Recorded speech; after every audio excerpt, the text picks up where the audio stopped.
And his famous sort of quote is that I approach everything step by step. I'd always set short-term goals. So he doesn't go for the long goal, he goes for the short steps there. Is everybody with me so far? Is there any questions so far? Because I'm conscious that I've gone through a couple of slides with a lot of science. So is there any questions that anybody has or that wants to pop in the chat box? Let's have a little look.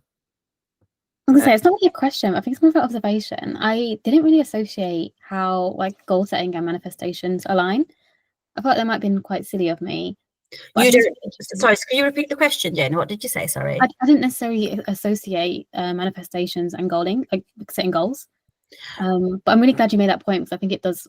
Like, I don't know. I think maybe I missed thinking about it in the past, but I'm really glad you brought that to attention. Yeah, I'm glad you've mentioned that because it's that's just my personal opinion. I don't think that's maybe out there in the world. That's just what because if I'm honest with you, for me, manifestation I've always thought is a little bit of like a woo-woo thing. Like I've just thought like manifestation, okay, like you imagine this life and it's just going to appear in front of you. And then when sort of I started looking at the sort of research and the science behind goal setting, and I just thought, hold on a minute, basically it's got you're setting goals, manifestation setting goals, but then there's actually a science behind what is happening, you know, with all the different sort of parts of the brain that I've mentioned.